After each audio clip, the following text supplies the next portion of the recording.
Tatay, gusto ko tinapay. Ay! Mga anak! Mga anak! Moy!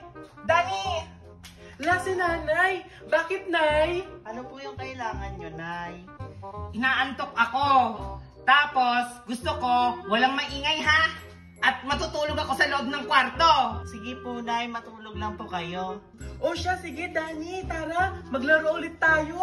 O siya, sige, maglaro kayo dyan pero huwag kayo maingay ha. O, ito pala, ito. Kahit na anong mangyari, wag niyo ako gigisingin ha. Ayaw ko nagpapaistorbo ng tulog, ha? Ay, sige po, nay. Tara na, Dani, maglaro na tayo. Yan lang kayo. Ay, naantok na ako. Ilang gabi na akong hindi nakakatulog ng maayos. Kailangan ko nang matulog.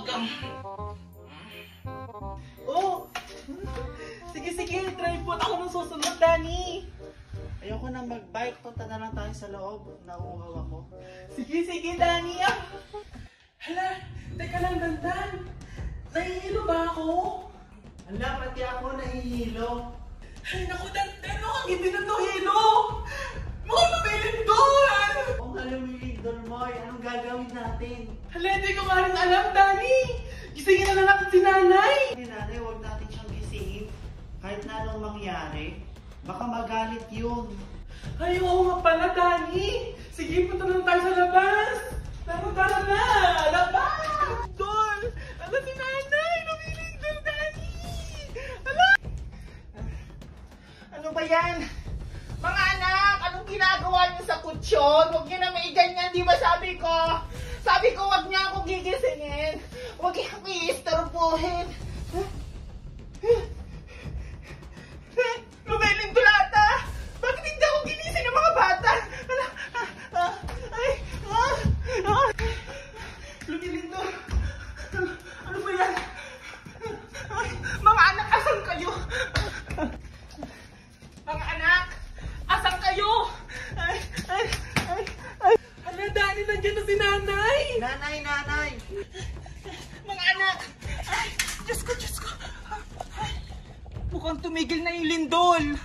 Hala, oo nga. Tumigil na. Nay, kamusta ka? Diyos ko, nahilo ako.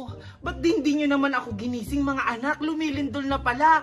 Paano kung na ano yung bahay, edi namatay ako? Diba, Nay, sabi mo, hindi ka namin gigisingin kahit na anong mangyari.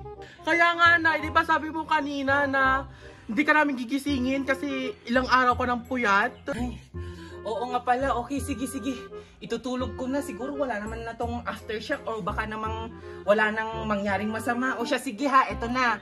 Wag niyo talaga akong gigisingin kahit anong mangyari ha. Wag kayo maingay. Matutulog ulit ako. Sige po, Nay. O siya, sige, matutulog na ako. Ay, naku, grabe naman yung lindol na yun. Ay, buti na lang hindi masyadong malakas yung lindol. Ay, tutulog ko na. Siguro wala naman ng aftershock. Di ba nakakatakot yung lindol, Moy? Kaya nga, Dani, akala ko mamamatay na tayo kanina. Buti na lang tumigil. Kaya nga buti na lang nagising si nanay. Kaya nga Dani, buti na lang hindi nag-iba tong bahay. Pero, hayaan mo na, tara, cheers! Alay, sana walang lindol. Ang sarap, Dani! Hala, teka lang, Dani, yung bote gumagalaw. Kaya nga, tingnan mo yung mga gamit sa taas, gumagalaw na naman. Ano to, Dani? Lumilindol na naman ba? Oo nga, lumilindol nga. Dani, gisingin natin si nanay! Tara na! Di ba hindi pwede? Sabi ni nanay. Hala, oo nga, Dani. Sabi niya pala kanina, huwag siyang gigisingin. Sige, tara na lang sa labas.